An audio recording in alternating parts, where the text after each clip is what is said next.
Hi, everybody. Mm. Welcome to Euphoria. I'm JC Daciers. They, she pronouns. I am a white NB person with big round glasses, purple headstones, shoulder length brown hair, a t shirt, by Fistful of Crits, and a Giuseppes Bed and Breakfast pin.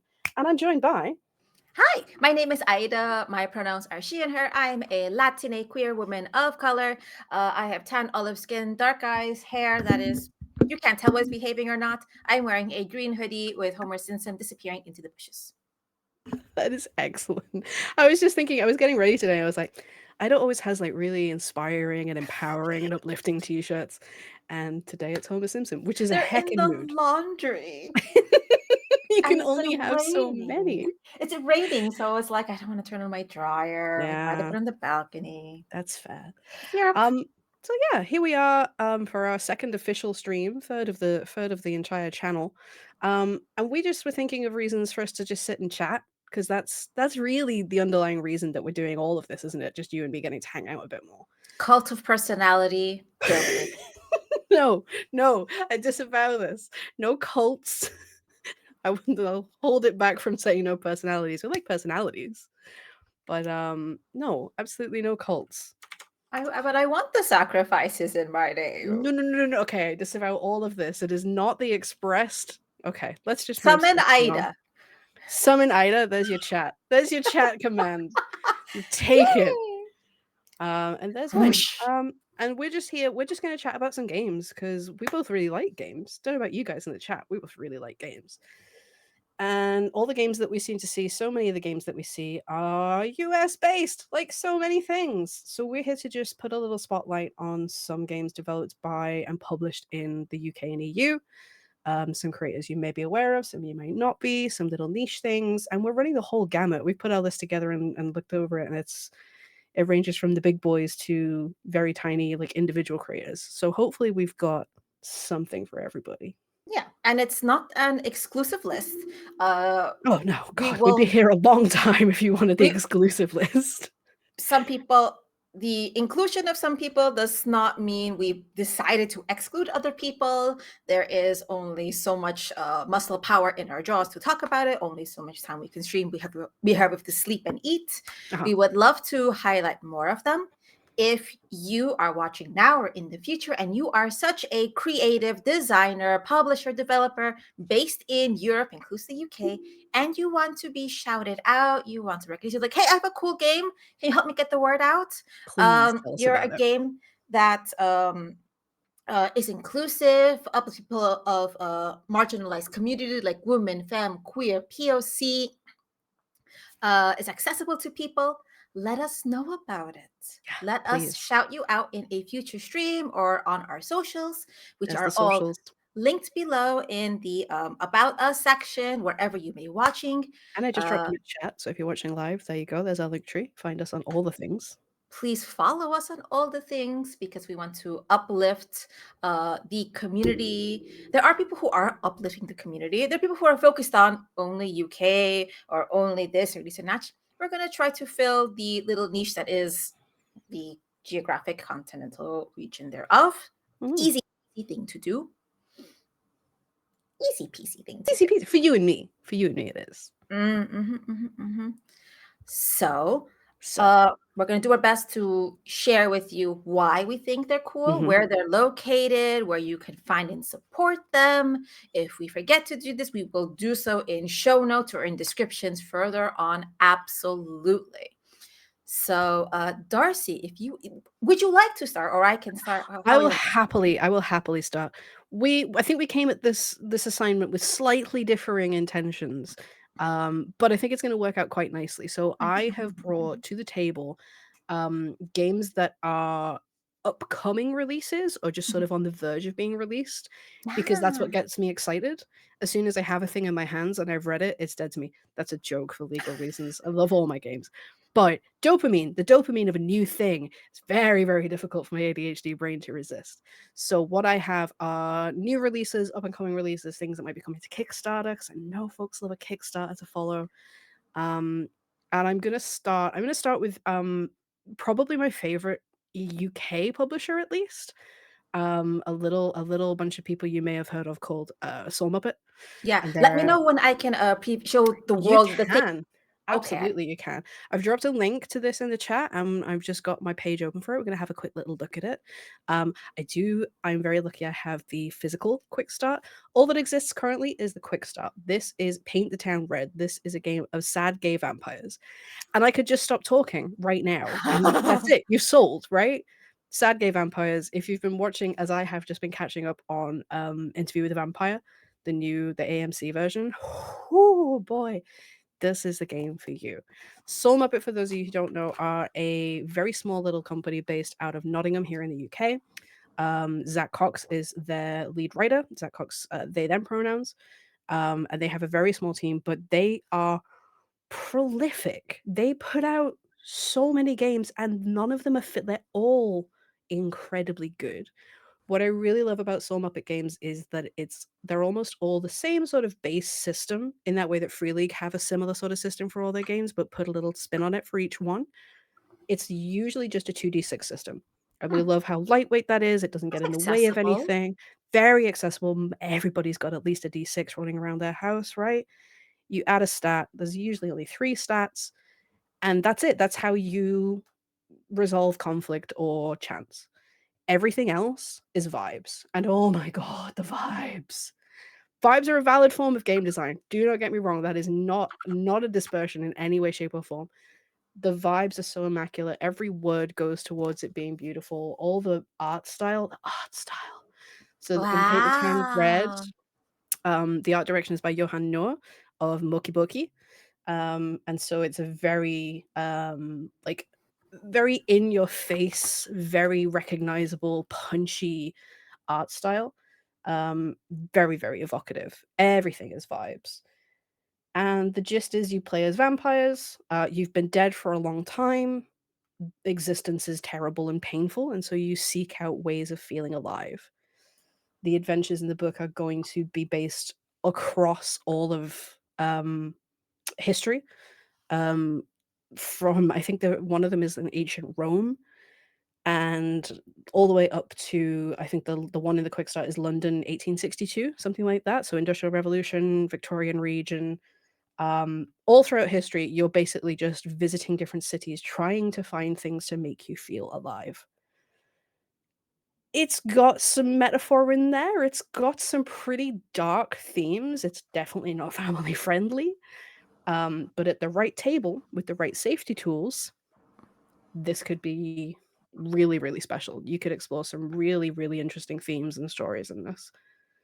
And I woke up this morning, I started reading the Kickstarter last night, because I've been busy reading Inevitable, which is another Soul Muppet game which inhabits my head. Got to the end of that and immediately picked this up. And now this inhabits my head. Woke up this morning and I need to write an adventure for it. So that's what I'm going to do. You're So going it's to been on my do brain that. today. I've been really enjoying reading it, really enjoying thinking of the sort of stories that you could tell with it, the kind of characters that you could create. And that to me is the start of a really good TTRPG. Like, if I'm already building my own stories based on what I can pull from your pages, you've done a fantastic job as far as I'm concerned. Soul Muppet really has a type. I mean, they had the sad space cowboys game as Yes. well in Orbital Yes. Blues. And Inevitable is sad, Arthurian, like Western cowboys. Hmm. The theme is sad, and I'm pretty sure Zach would be the first person to be like, yes, sad games. That's what Sad we're here Muppet. to do. Yeah. Sad Sad. Muppet. Why did you We should sad tell Muppet? them. You're welcome. Branding. The Always be first one is branding. free. The ones after, no, we gotta talk. Absolutely. But yeah, I dropped the link, and also full disclosure, we have a Soul Muppet affiliate link. So if you click on that and go and get anything, we get a tiny little kickback. So you get to support the stream as well. That would be Um, very nice. that would Thank be very you. nice. The quick start is free. Pick it up. Just pick it up. It's beautiful. And that will be coming to Kickstarter in September/October, I believe. Wow. Yeah. That is a lovely, lovely game. I am watching you scroll. I am also new to the game, most of the games that Darcy is showing, and I'm just like, mm-hmm, mm-hmm, It's mm-hmm. like the shopping channel, isn't it? That is a-okay. And people are very familiar with Vampire the Masquerade. Mm. Some people may be familiar with some concerns / controversies Yeah. about it. No we're not here to necessarily discuss or vet games. We've done our best to try to vet games that we're familiar Sure. with companies that we recognize and we generally trust. But as Darcy said, everything kind of relies on the table you have and the safety tools that you uphold with your friends. One of the things that I do really love about Soul Muppet is they are very good at setting that expectation in the book as well. So even if this is the first time you've picked up a TTRPG, there is always a page for safety tools and intent. There is always trigger words, content warnings right there at the top, so you know what you're getting into. And it talks about the kind of themes that might come up and how you can navigate that. And I just think that's really great. Normalize that in games, please, in published games. Yes, yes, yes. Soul Muppet. Thank you for making all your games, Soul Muppet. Yeah, some people are like, ooh, indies, little things. I'm like, Soul Muppet, I don't know how they label themselves, but for Europe, UK specific, I think they're pretty out there. Yeah, in terms of like size and renown, you mean? Yeah. I've just realized I'm really wonky in frame. Oh no. This is what I get for just looking over at the stream for the first time. There we go. I mean, it depends on what your criteria is. I know they've had a couple of very, very successful Kickstarters. But yeah, they're a fairly small team. I'm pretty sure I've seen them tweet about like staff meetings, and it's 3 of them. Like their core staff is 3, I think. Sorry if anybody from Soul Muppet is watching, please feel free to correct me. That is my belief. And then everyone else is like freelancers. But yeah, I really, really love all the games. I don't think there's been a game that I've had that I haven't enjoyed. And I'm really looking forward to getting stuck into this one. Sinking my teeth into it, you might say. Sorry. Not sorry. So I think I had a game. Let me see if I'm doing the thing right. Can I do the thing right? You can do it. Wow. So I have a game I wanted to, or creative rather, I wanted to shout out. It's a mutual friend of Darcy and mine, who has been away due to work for a while, but recently I saw her start to be a little more active, and I'm like, yay, she's going to be back. And I want to shout out our friend Philippa Mort specifically. So let me bring up her thingy. I got it. I got it. I got it. There you go. Go. Yay! Philippa Mort is a UK-based creative. She is what I consider, her niche is cozy, comforting games. I've seen her run games relating to like corgi, Fey, steeplechase racing. Yes. And the game I have brought up here is her tiny home terrarium game. And Darcy had said that vibes are a thing. This is absolutely all vibes because it's a 1-page little leaflet you can put in your pocket, along with the little mouse, country mouse you're also keeping in your pocket. And Philippa encourages you to actually physically make a terrarium. How effing cute and cozy is this? How relaxing is this? Yes, we can have sad vampires, we can have apocalypse games, we can have battle world-shattering games, but we can also just appreciate the terrarium, appreciate nature, appreciate some introspective time. And Philippa is a wonderful storyteller in developing these kind of moods. She has other 1-page games as well. Let's see what we got. She has some wonderful stuff. She writes a lot of supplements as well. One of my favorite things I've ever seen her do was she's very, very good with Mouse Ritter. Again, that sort of like cozy, like critters. She's great with Mouse Ritter, and she has a fantastic module that's vampire bats. And it's wonderful. I got to play. Did I play test that? I've definitely played it. I don't know if it was in the playtest stage, but it was wonderful. Vibes, just very, very cute and excellent vibes. Yeah, they're very accessible, simple to play because most of them are fit in a pamphlet. Yes. Oh, give me a second. Oh, hang on. Oh, you have pamphlets? You have pamphlets. I have the cutest fucking pamphlet. Okay, this is what a genius Philippa is. She wrote a little game. It's a pocket adventure, and it's system agnostic, and it's called Where is Mr. Tibbles? There it is. She gifted me a copy at last year's UKGE, and it's just adorable. It folds out. And of course, Philippa is one of those incredibly lucky people, those incredibly talented people who is an artist as well. So she illustrates her own stuff. And it's just the cutest. It's so wonderful. Please, Mr. Tibbles has gone missing. my And you cat, gotta go out Mr. to the garden Tibbles, and find him. is missing. He has been seen in 3 days, and normally he always comes when I rattle his treat jar. I'll give you 20 GP and a bunch of my special cookies if you can find him. This There you is go. She is the queen of cozy vibes. Yeah. She is a great friend of ours. So this is absolutely biased, and I don't care. Support Philippa where you see her. When she was more active, she had a TikTok channel, particularly where she was reviewing Yes. other itch.io games, Mm-hmm. especially indie and especially UK, European ones as well, like full Mm. gamut. But a really great ambassador, resource, and kind person. Support and follow Philippa where you can. Philippa, if you're watching this in the future, we love you. We can't wait to have you on our streams. You're going to be Yes. here informing you. I'm not asking you or telling you, I'm Yes. informing you. Absolutely correct. Absolutely correct. So, Queen of Cozy Vibes, Philippa Mort. Let's take it to another sort of cozy place. I'm just Gotcha. getting my bear with me one second. I'll open this. There we go. It's all right. So yeah, so if cozy is your vibe, and I know cozy can be sort of a contentious label. A lot of people are like, well, what exactly does cozy mean? For me, it's the lack of combat. It's things that are more about interaction and learning and more sort of slice of life. I think that is an area that Philippa works really well in. And that's my attempt at segueing into this next game. This next game is called Mappa Mundi. It is Ooh. something that I was very, very lucky to get to see at this year's UKG. I actually got to play test this. They were running demos, and we got booked in. Myself and Cat the Law Mistress and Jem got to sit down with Jeremy, who's one of the creators.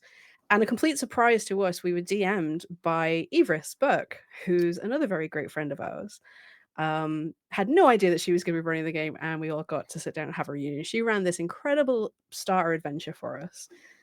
It's pegged as an exploration and ecology RPG. I've dropped the links in the chat. Go and check it out. This is going to be coming to Kickstarter. I believe George told me something like February. So a bit of time to wait, but you can go and download the quick start right now. And it's beautiful. If you just want a really pretty game to just have and look at, this is going to be good for you. It is card based as well. It comes with all these beautiful cards. You can sort of see one on screen now of basically it's about exploring a wilderness, and the cards that you lay out as you go denote the path that you take and the environments that you encounter. And just like a tarot card, I don't know if you can see on that, it's reversible. So it can be a calm, peaceful environment, or there can be something untoward happening, depending on which way around you draw the card. The aim of the game, it's sort of D&D-esque. It's that medieval fantasy. It's about going out into the wilds and exploring. But the difference is in this game, when you find the monsters, you're not there to fight them, you're there to chronicle them.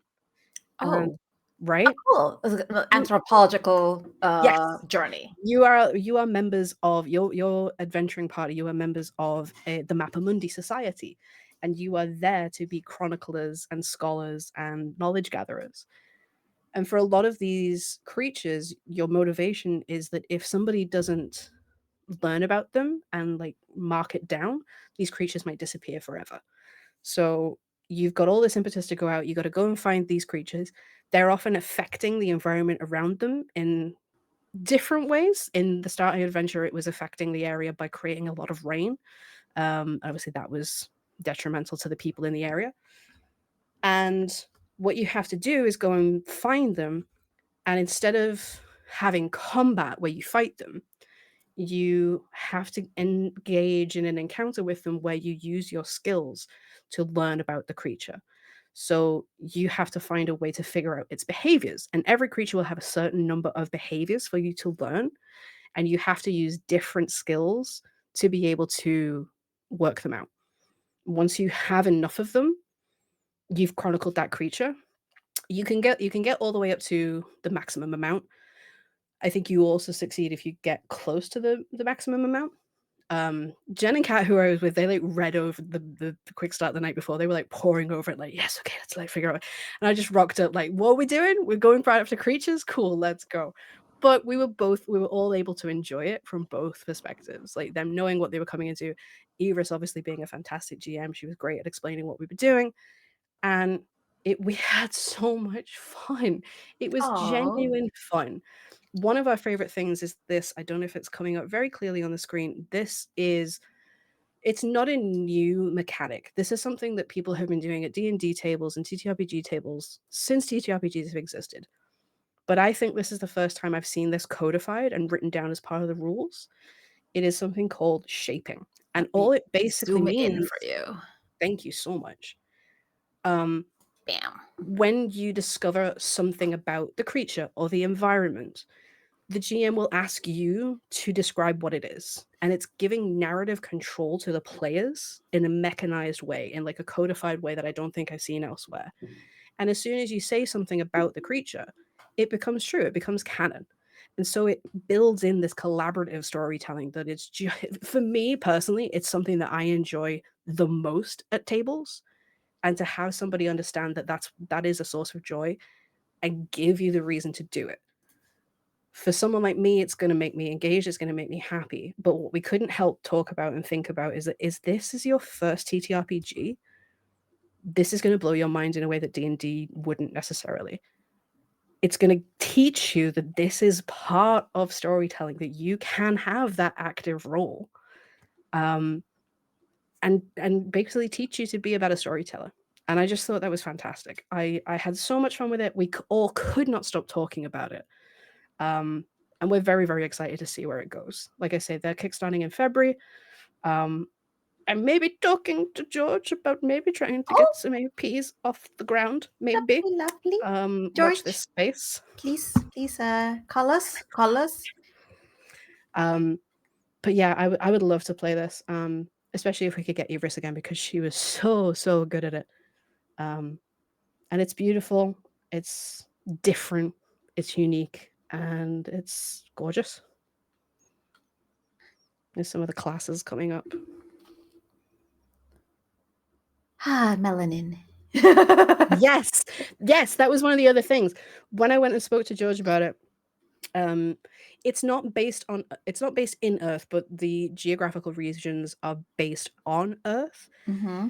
And so when he started talking about, oh, we're going to have expansions that are based on the environments and creatures of Asia and South America, immediately my brain went, hang on, potential red flag. And I said, have you considered whether it would be a really good idea to have like sensitivity consultants and writers and people from that? And he said, yeah, they're already on board. They're already working on it.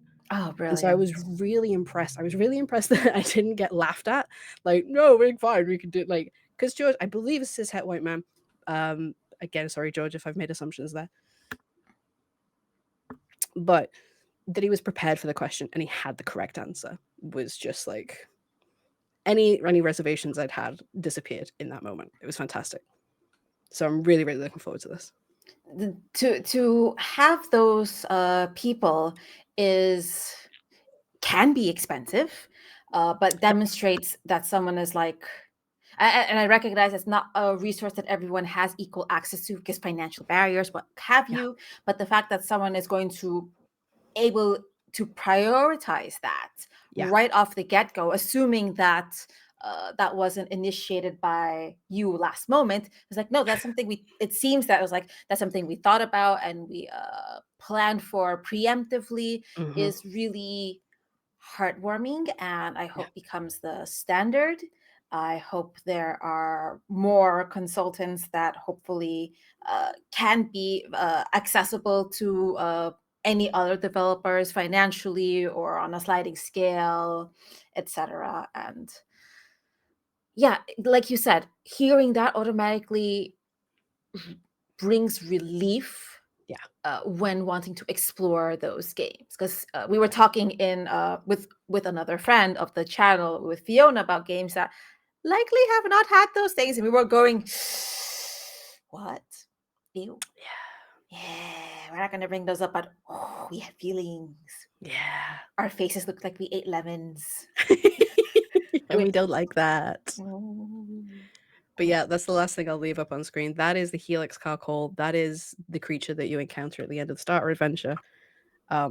It was a giant snail, and the way that Yvris narrated like the shell, because it had been in one place for a while, the forest had started growing around it, and it had like trees and rocks coming out of it. The shell was made of rock, and it was just this beautiful, again, evocative, like really descriptive, flavorful thing. It was absolutely great. We had a fantastic time.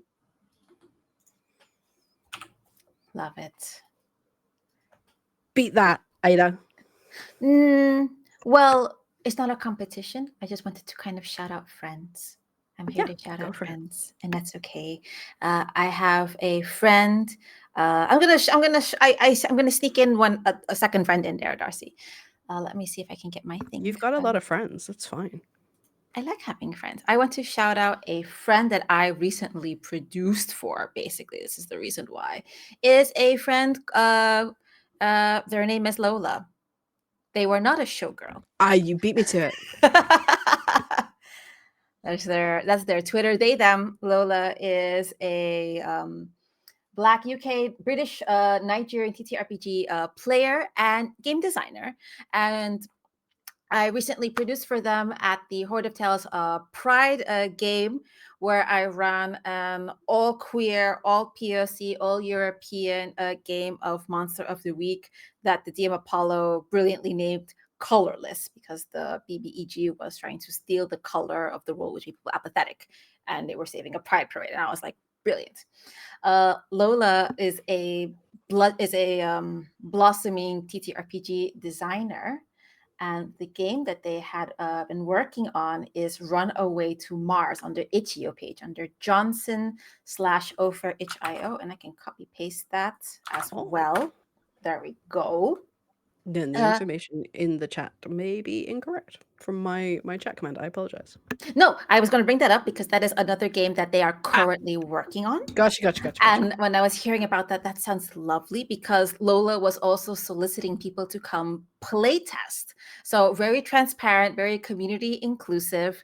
And furthermore, Lola was one of the people who also submitted their games to a charity bundle being run by TTRPGifs, Latino producer based in the US, which is a bundle of games for Sudan. And Lola's games are included in here. So another double reason why I kind of wanted to shout out Lola's games. Can you drop that link as well? Yes, let's so do people can that. get that bundle if they haven't already. Here is the Twitters. Incredible. I love friends and game designers that are immediately like, yes, take everything I can, do this for a good cause. I'm not in here. Well, very few people join TTRPGs, I think, to become millionaires. Wait, what? You mean we're not going to be Matt Mercers or Dimension 20s? Huh? I don't even know if Matt Mercer and Dimension 20s are millionaires. Regardless. We'll chat about expectations later. Oh, man. People, I'm going to project here. I imagine people get into TTRPG or TTRPG designing because they like to create and mold worlds. And in those worlds, you are the hero and you make good decisions, you make things better, you have impacts and powers. But you're literally doing that when you take that energy and move it towards charitable causes, foundations, and movements like Lola is in Games for Sudan, the Games for Sudan bundle. So thank you so much, Lola, for doing that. Thank you all the other creators for doing that. But I wanted to shout out the POC, non-binary, queer, UK, EU talent friend of mine. That is Lola. Yeah. Thank you so much for that. Phil says, we will become millionaires. Let's go. I feel like I'm already a millionaire in terms of friends. That's super gay. I love it. It's okay. It's okay. It's okay. So that was, I'm gonna let Darcy talk about their next you don't want to talk about dreaming? I'm gonna that's as far as I know, because that's as much information as Oh, they sort of released. So got you. according to the thing, Dreaming is the next thing that Lola is working on, is a 2-player tarot card game where you influence dreams. And Ooh. unfortunately, I'm really bad about checking my socials every day. So it was a couple of days after where I saw the calls for this, and I was like, I'm just gonna wait for the finished version, and I'm gonna support the heck out of it when I see it, because there was very kind of little fish hooks being tossed in, and I was like, Mm. I'm hooked, I'm hooked, but that's all I Mm-hmm. have. So if that was the hook, I can't wait for the That's full how they game. get you. Yeah, absolutely. Yeah. Well, speaking of, we're really good at these segues. I've got something kind of familiar. This segues in from not only games that are in production and we don't know a huge amount about, but it segues in from the wonderful Yvris Burke, because this is her next Kickstarter. Yvris, if you don't know, is a amazing GM and an amazing designer. She's released such games as Drama Llamas, which is one of the most Mm. bonkers and incredible things I've ever heard of. Um, you will play as llamas and you're in reality TV. That's it. That's the pitch.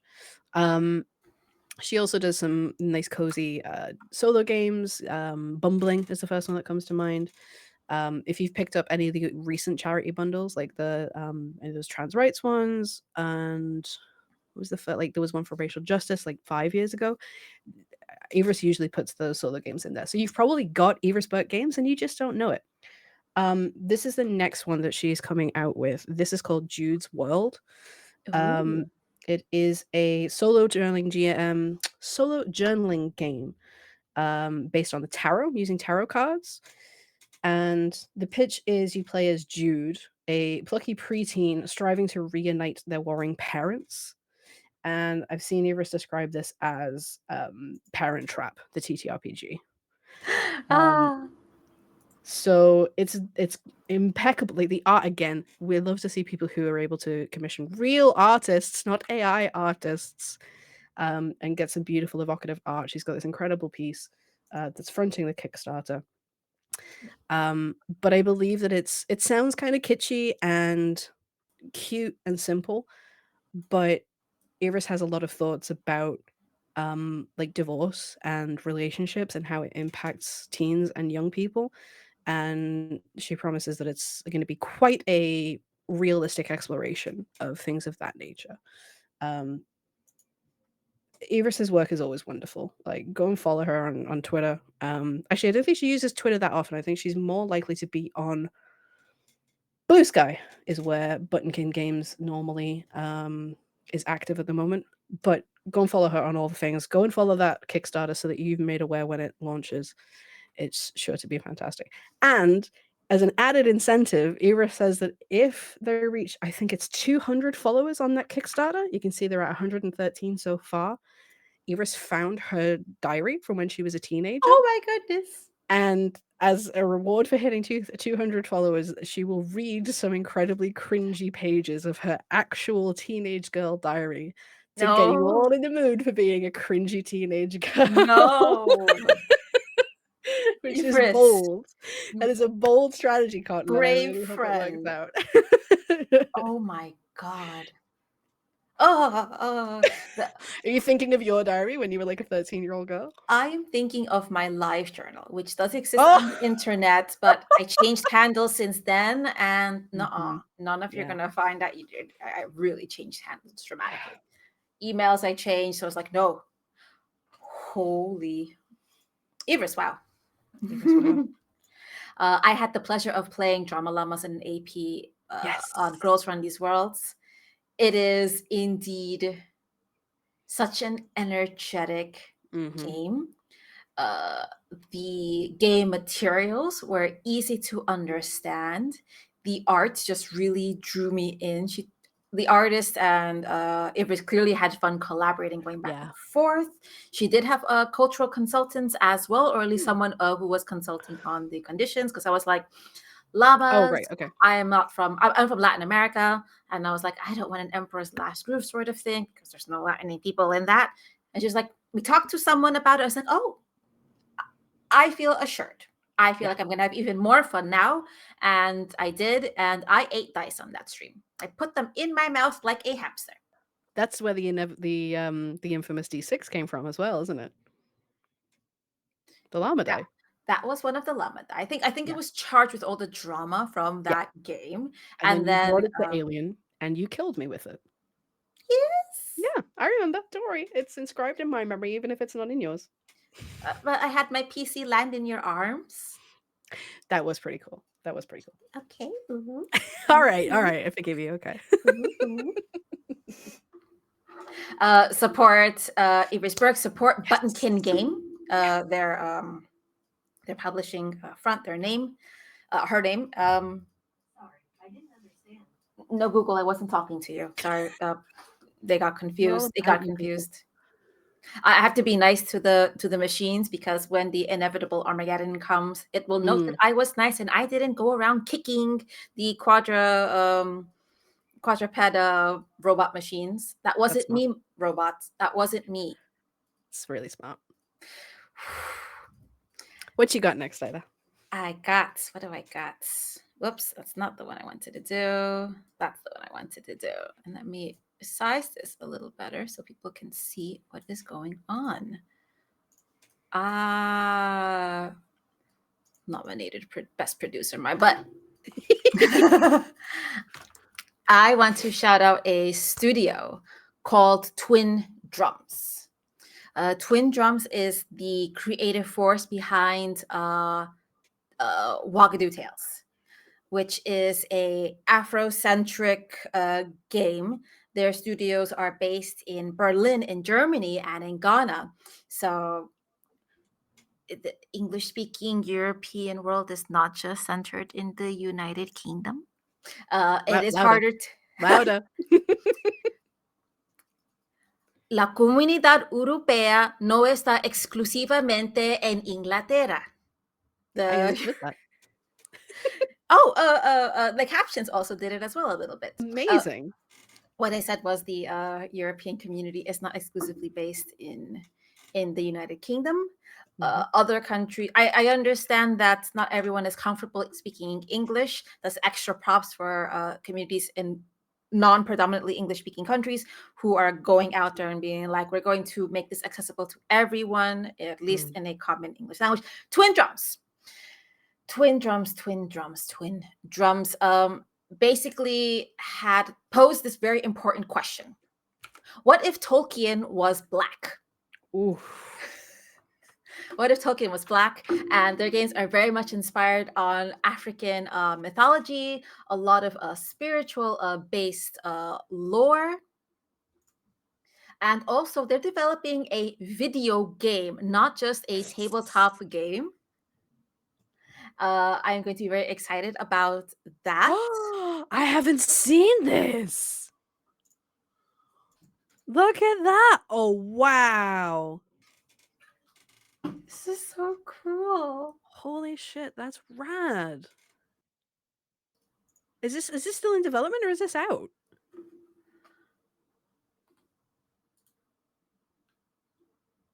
I love Add that. to Steam wish list. Wish list. Oh, okay. Ooh.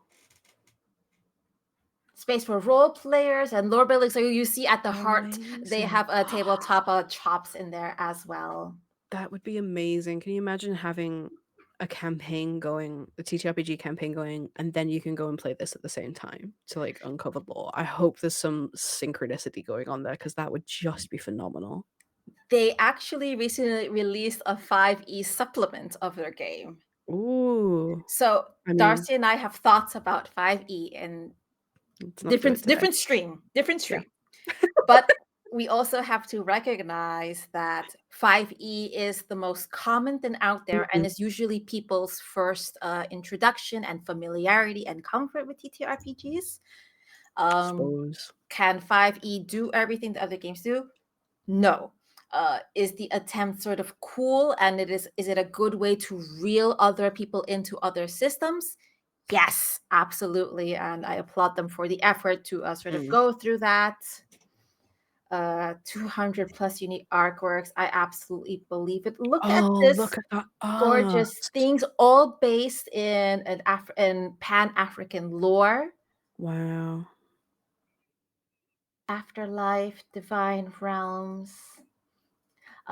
Three Black Halflings notably has an AP on their podcast with this, with an I think mostly all black cast. I think there was at least one token white guy, and they specifically said, "You are our token white guy." I love that. I'm so here for that. So I absolutely want to support Shadow. I want to collaborate Twin Drums. I want to collaborate with you. I want to celebrate this game. I want games like this to be celebrated in Europe, right? Sorry, not sorry. Immigrants have a place here in Europe. Some immigrants are here because of histories beyond their control, and they ended up here because some people came in and took away opportunity generations ago, and they had to kind of come here to do it, or were taken here against their force. So, but that is the express official position of EUphoria APs. To colonialism. Yeah. But their ethnic, their indigenous culture have a place and have influenced European society. Yep. Have value to European society and should be celebrated within European society, not othered, not tokenized, not saying, but you should integrate.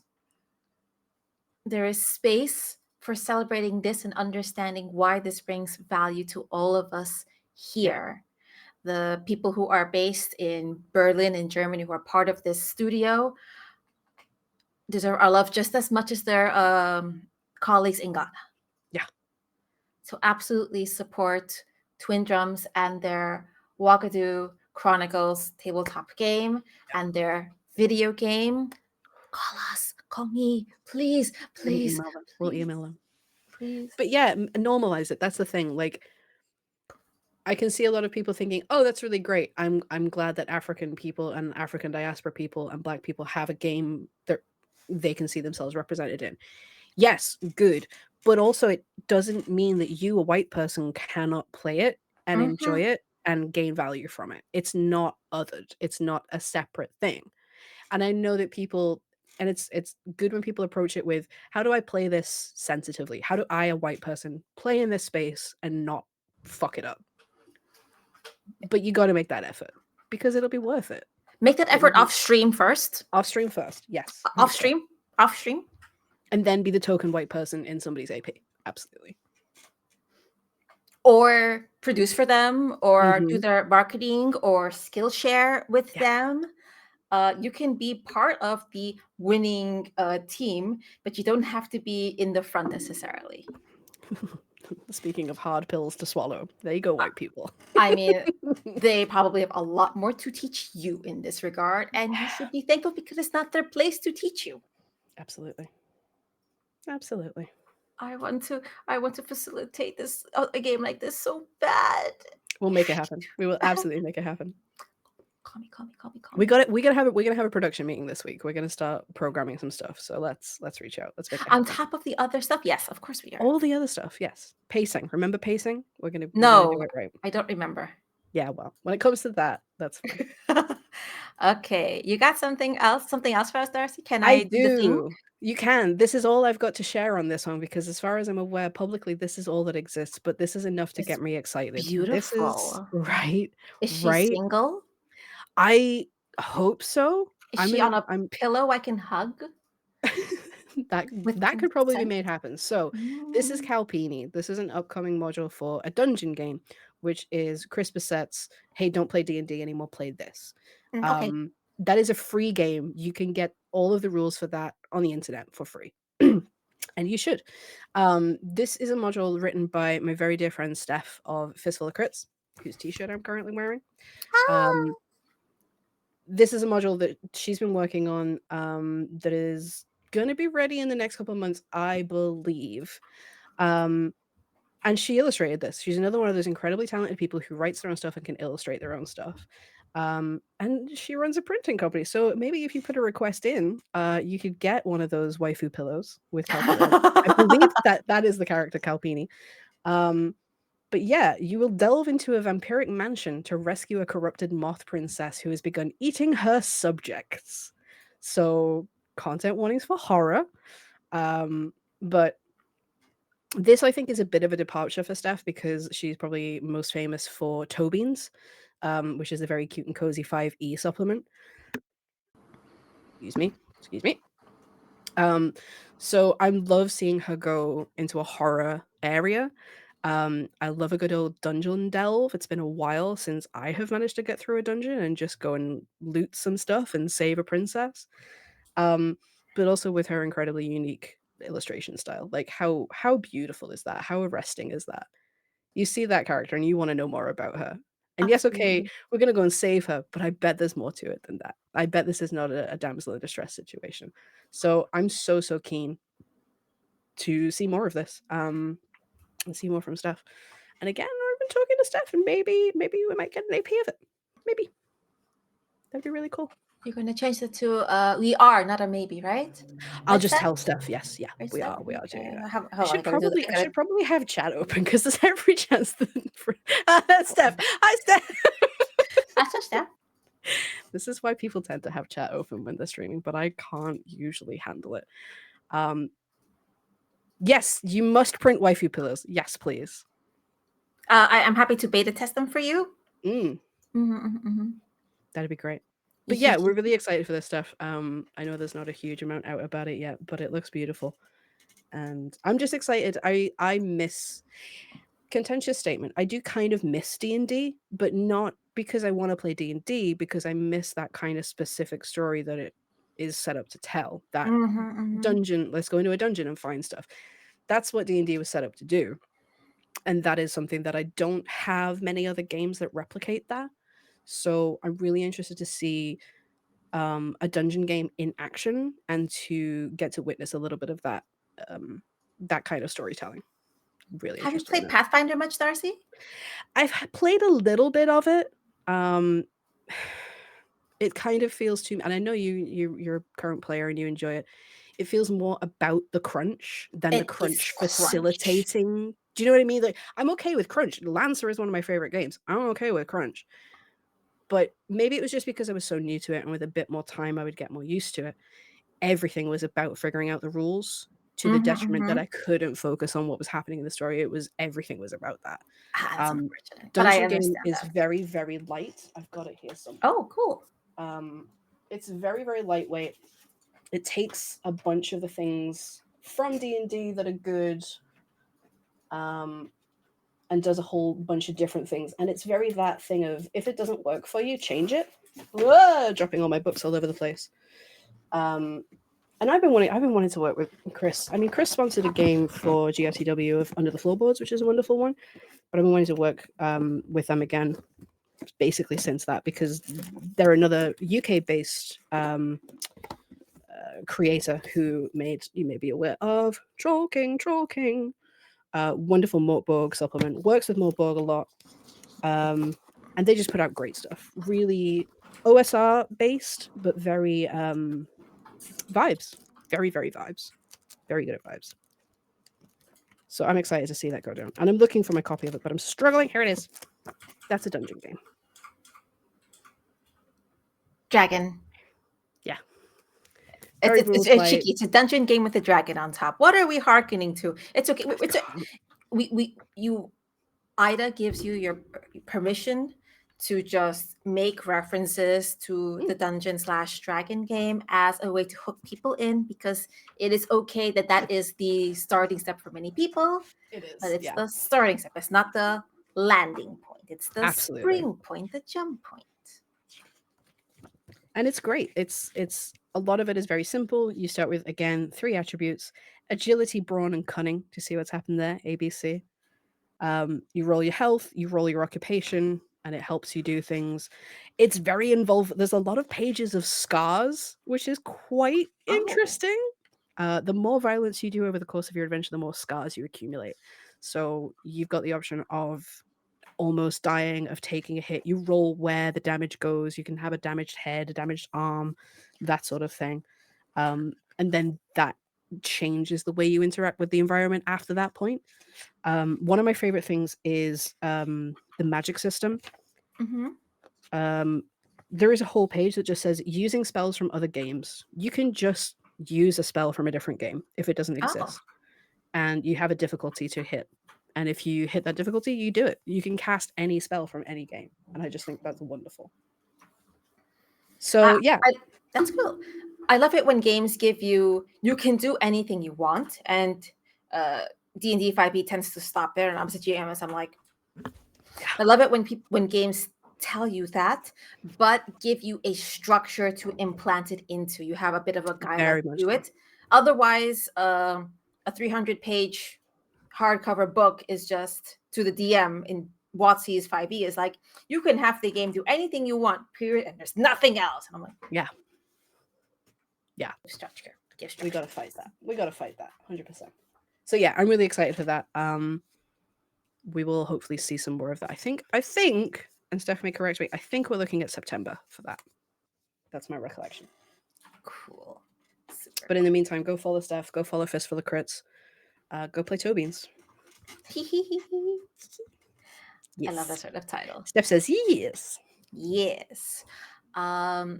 I'm going to pop in a game that wasn't originally on my list, only because you said it harkens to D&D, and I did have the pleasure of playing this game. And if you're somewhat in the European community, you've seen it because this person works very hard at trying to get word about their game out, and that game is Fey Earth. I've definitely heard of that one. Definitely. Fey Earth by Neil, based in Ireland, is a game that's set in alternate reality that says Fey and such have lived alongside humans this whole time. And Neil's interpretations of these Fey in the game Fey Earth are very historically accurate to specific lores, specifically lore in Europe, Western Europe. And from that perspective, it's really interesting to hear about what the authentic kobolds were, these sort of things. Incredible. I happen to have the game handbook open, and it is a D20 system. So it is very D&D-esque, but it is not a D&D copy-paste port sort of game either. So there are basic stats and attributes. You roll D20s and you plus and minus. Things are based on chance, but that's about it. Your typical character sheet doesn't look like D&D. And something I love about Fey Earth and Neil specifically is that I've seen the production values jump in the month since he first started streaming, and I've been here too, so I'm going to mention that, like, yeah, I totally see that was just screen captured from Discord in the beginning, and then it developed, and then there were captions. It was almost always an all women and femme cast, usually based in Europe. Now it's a woman and femme based cast with POC regularly in the seats as well. So there was progression from Neil as well. I went to see his kind of games and his participants succeed and do well. They did have recently a Kickstarter. Neil works so hard at marketing the game, and I hope that we can give it a little bit of love and support. And I'm just going to copy paste their Twitter into the page. I didn't have a command for that because Ida has sprung this on me last night. Because you mentioned it's similar to D&D, and I was like, what game is really similar to me in D&D? It was that one. We could do a whole stream on, like, do you miss D&D? Do you not want to support WotC? Here are games that you could play instead. And maybe we should do that. Absolutely. I also miss D&D, but I think I miss D&D for the reason that sunk cost fallacy, so to say. I got really good at D&D. I'm a fairly reliably correct rules lawyer, who also corrects the players at the table and myself as well. And it's like, fuck, I invested all this time into learning. I kind of still want to use it because it feels good to know what I'm good at. Yeah, absolutely. That's understandable, but Now But you're putting all that effort into learning Pathfinder, so you may as well stick with that. I, I can recognize the sunk cost fallacy is a fallacy. Like that Yeah, is the that's fair. tautology of it, and I can have those feelings. But I have been played D&D in forever. Yeah. I've been playing a lot of games, and I'm going to talk about the other games I am and will be playing Mm, because now it's Darcy's turn, and I'm going to go into some games. My next games will be games that are in the spotlight recently because of mm. awards and nomination seasons. But let's go to Yes. Darcy's next game. Cool. Yeah, this is my last one. I do have if you've got a couple more I can see from my commands. We also have a couple of honorable mentions from Fiona, who wasn't able to join the stream today because she's American now and it's Freedom Weekend. So she's off doing family things. But she suggested a couple that she's excited for, so I'll talk about those a little bit. But the next one that I have is one again. I thought that it was all about ones that are about to be released, and this is literally just about to be released. If you kickstarted Taylor Navarro, sorry, Diana Jones award-winning Taylor Jesus. Navarro's See, we are in Kickstarter. award-winning part. Exactly. If you kickstarted it, your files should be in your inbox now, which is incredibly exciting. I apologize, I haven't downloaded. Sorry, Taylor, if you're watching, I haven't downloaded the new files yet. So this is the old version that I'm showing. I won't go too far into it, but that's just the most beautiful cover. Not Yet is a game about misconnections, about romance that is budding, that is building, but isn't quite ready to take off yet. I got to play it with Taylor for Roll for Good, and it was just the most wonderful time. It is a wonderful game in that way. I mean, Taylor's a fantastic designer. Yes. It's so difficult. I mean, we talked about this before, how different game design is from writing. It's not the same thing. Taylor is exceptional at game design, at making mechanics work for and with the narrative. And that to me is the core of exceptional game design. Not Yet works. You only roll one die each. I think it's 5 or 6 times throughout the game. You both roll the same die and you're looking to hit the same number Mm. because that represents the fates aligning and the two players coming together. The simplicity and the beauty of that just struck me as so genius, as so wonderful. And then it builds from there. It depends how many numbers you miss it by, as to how close you come to meeting one another, and you build out scenes describing how it happens. There is a modern setting. Let me double check and see if it's in here. And again, shout out safety tools right at the top. Yes, we'd love to see it.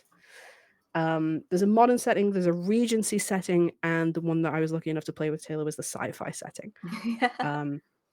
It's wonderful. It was just, I had the most fun. I got to flirt with Taylor. Like, who doesn't want that? So yeah, it is out now in your inbox if you backed it, and I believe coming to drive through this week. So if you missed out on the Kickstarter, you've got a chance to go and pick it up, and you should. Absolutely. I did go back and watch the full VOD of that game for Roll for Good, and I was just like, You were producing I it. different You story why weren't I there. couldn't Yeah. watch it while I was producing for Patreon content, because I don't think Yeah. it should be like on this public stream. You should to get in. But I love the story, and I was familiar with the mechanic already because I had produced for a Horde of Tales stream of the game Yes. with Maddie. Wonder Girl Maddie. Anne and Maddie. Yeah. And the oohs were just like, Mm. and the dice were doing a really good job of being a dramatic driver without Yes. being in the spotlight, which is a Yeah. problem of some other games where you just kind of feel dominated by dice. But Mm. in this capacity, even if you don't succeed, you're doing your story building. You're doing more of it. Yeah. So I love Yeah. it. It's Jen loves great. to be dominated by dice. There's no I'm so kink sorry. shaming here. Oh, cool. Cool. How do you ban Siri? How do I ban Jen? Let me burp. So yeah, that's. I mean, yeah. If you haven't already got that, go ahead and get it. I dropped the link, right? Yes. Yes. Diana Jones award-winning Taylor Navarro. I asked Taylor if she had anything new coming out because again, I thought this was about games that were coming out soon. Taylor has said no more Kickstarters, no. But keep an eye out, and you might see some little game jam games, one-page things. And Taylor is right now really busy. I know constantly busy, one of the busiest humans that we know, running and organizing the TIN group, the Tabletop Industry Networking UK group. If you're a creative of color watching this and you want to be in a nice private lounge surrounded by other creators of color, Or based in the go UK specifically. based in the UK specifically, yes. Mhm. That is, I understand that has popped off, and there are so many people in there now. So yeah, Taylor's in the chat. Talk to Taylor. Get in that Discord, get in that lounge. It's an incredible initiative, and we love to see it. We love to support it. I love seeing Taylor's name being brought up to multiple places that are here to uplift POC Yeah. within the UK and Europe. Like Dragon Meet's last year POC launch, for example, I understand that Taylor had a big part in organizing, Yeah. facilitating that Huge as part. well. Absolutely. Yeah. And this We need upcoming those year as well. spaces. Yeah. We need those spaces because I saw videos and photos of the last UKGE, and I didn't see a drop of melanin in those videos and in those photos. I didn't see any women or femmes, people who presented as women or femmes standing on stage who were That was not a just choice. introducing other people. That was a marketing choice by the organizers to show those shows because women and femmes were there. People of color were there, but we need more. We need it As so they're unavoidable.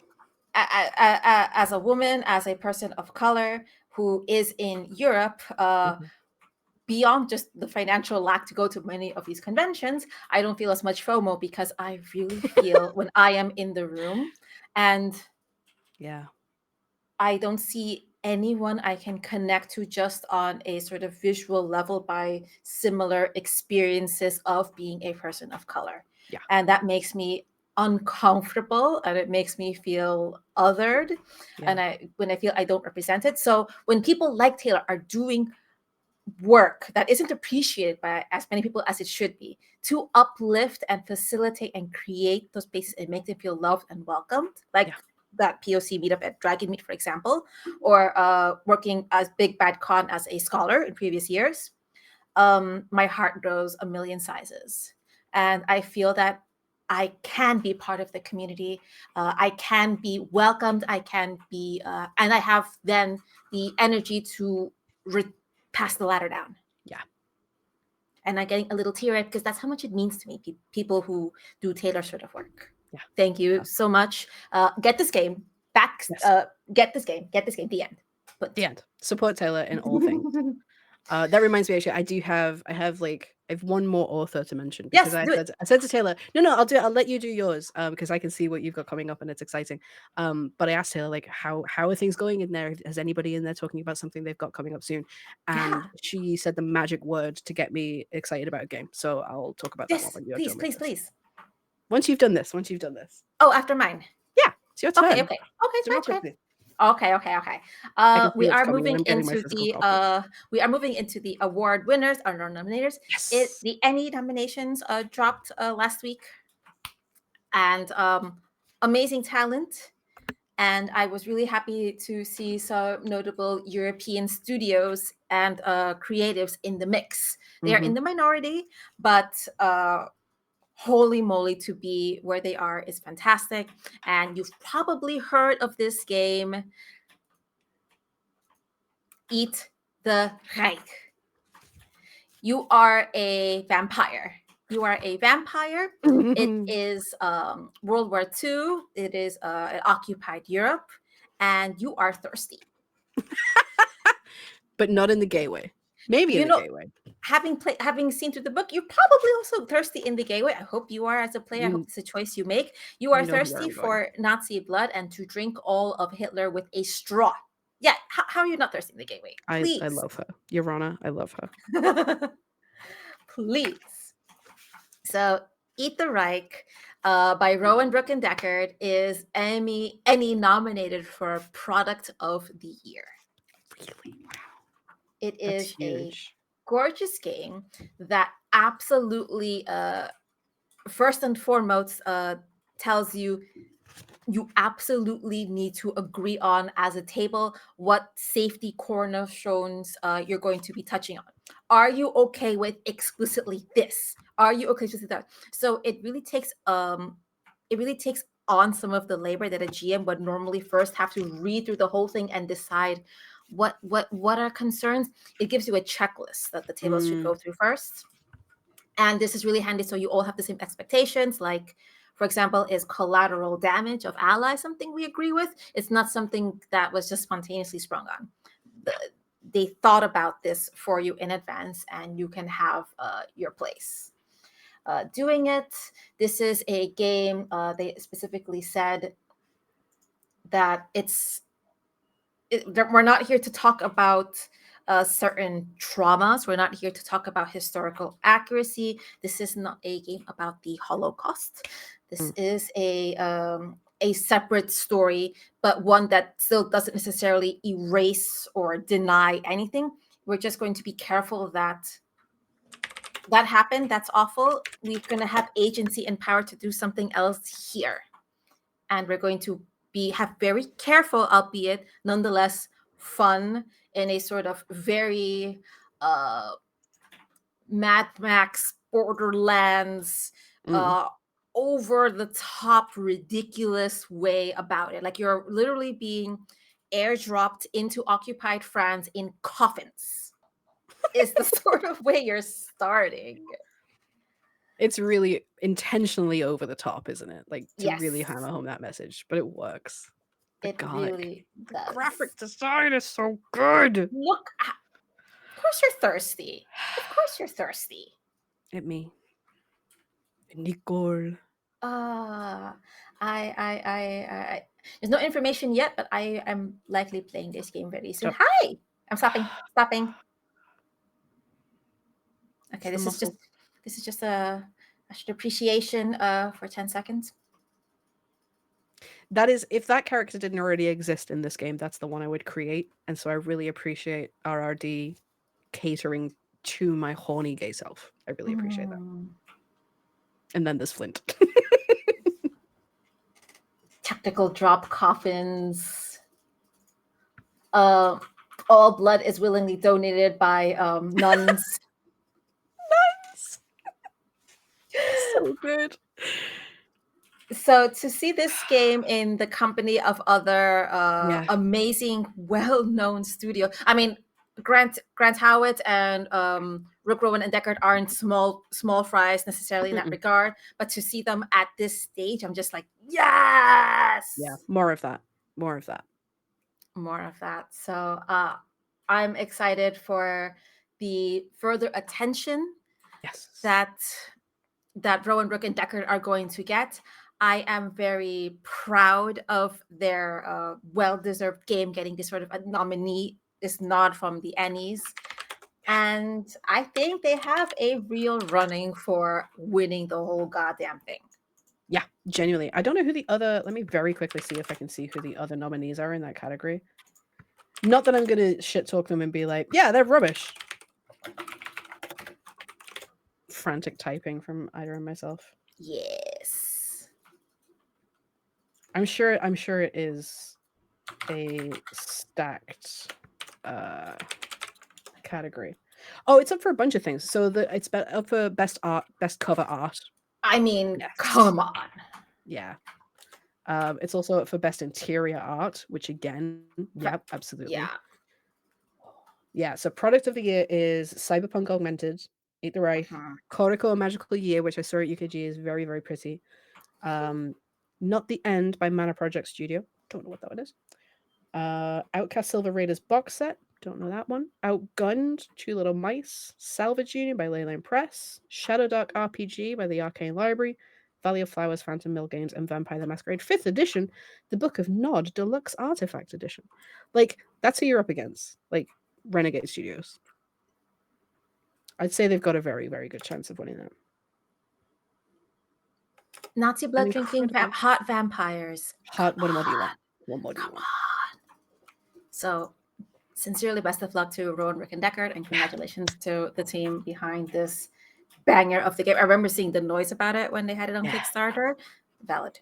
Very, very valid. And again, like Marcus is in chat and says, one of the most beautiful books ever. Agreed.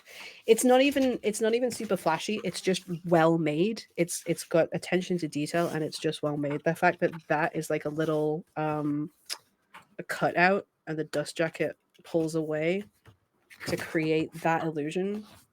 It's just nice. It's just attention to detail. Just every part of it. The edging is hot pink. Every part of it is committed to the vibes. I would love that. And I don't know how well this will show up as like all the fang IDs, and this is all shiny and embossed. It's beautiful. Absolutely gorgeous. Hold on. More Astrid. Hi, Astrid. Hi. I just want to talk. I just want to talk. It's fine. Be in my bunk. Hi. All right. How are we getting on? An hour and 20 minutes. I'm okay to go. You get to go. I'm good to go. Let's just keep going. All right. I got your thing ready, so when you're ready. Cool. Yeah. So this is who Taylor directed me to get excited. This is W.H. Arthur, who is a POC Brit, I believe, Brit creator. This was their last Kickstarter, May You Fish in Interesting Times, a game about bird anglers. And anthropomorphic birds who were rebels in a failed revolution, and now they're taking cozy fishing trips. Done. Beautiful. Again, I saw it at UKG. Gorgeous art, incredible vibes, card-based, nice and simple, and it looks gorgeous. But they've got something in the works. I'm so sorry. I should know pronouns. I don't know. I'm just gonna go with they pronouns, so I don't go one way or the other. Possibly he. I'm gonna go with they. Taylor advised me that they have something up and coming, and the magical word that it involves is mechs. Done for I'm just Darcy. gonna leave that image up, and anybody who knows me knows why I am feral for this. Feral. When are we playing? When are you running this? It will be out, I am told, soon. I don't Liv know. Kennedy, you want to play some More Thirsties or Lesbians with us? Please. Taylor, if you are still in chat and you know the answers to these questions, I don't know if it's being kickstarted. I don't know if it's just dropping.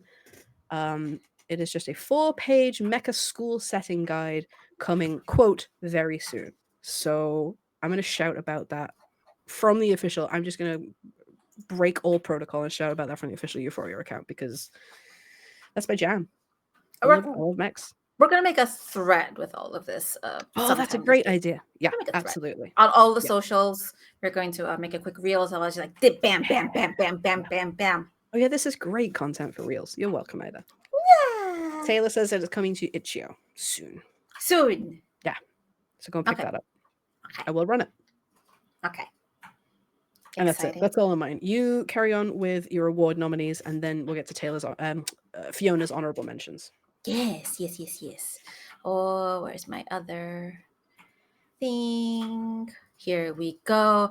When I'm going through the any list, I wasn't familiar with this game, and I was clicking through like who's based in Europe, who's based in the UK, and I came across this game, and it was just precious. And then I needed to know more about it. It's Koriko. Koriko is another any nominated game. They are nominated for Product of the Year, so along with Eat the Reich. They are nominated for Best Writing. They are nominated for Best Cover Art, and they're nominated for Best Production Value. And I bought the game. So you see here, I own the game. I was like, what is this game? I want to play. And you know what? I can play it on. I take a look at it, and I can play it on EUphoria as a solo game. That can be some content. Oh, cool. Yeah, absolutely. Yeah, solo games are streamable, 100%. 100%. Does it all the time and does it very, very well.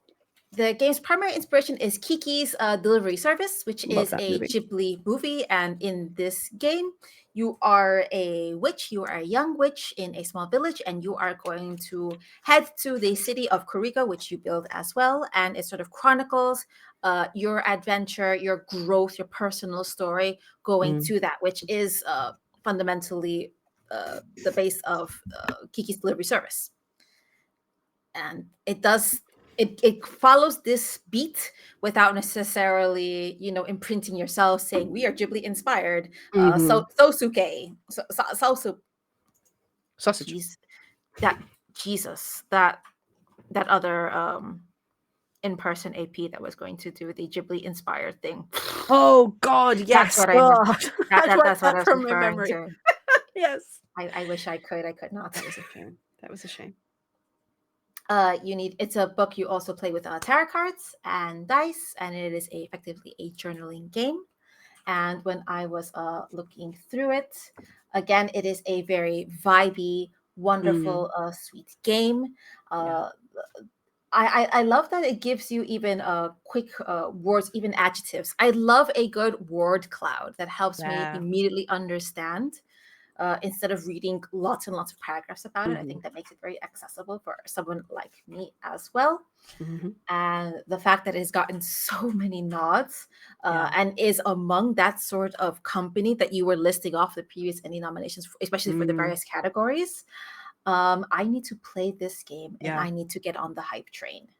Because I believe, speaking of like people done good, I believe this is Mousehole Press, and I believe it's one It's person. Mousehole Press It's just this guy Jack. Like, from Southampton, England. there you go. He was at UKG, had a beautiful, probably the most aesthetically pleasing Look, stall. look at that. I'm pointing at my screen and you don't all Yeah. see me pointing at my, No, we look can at see it. this. We can see it. The box set was beautiful.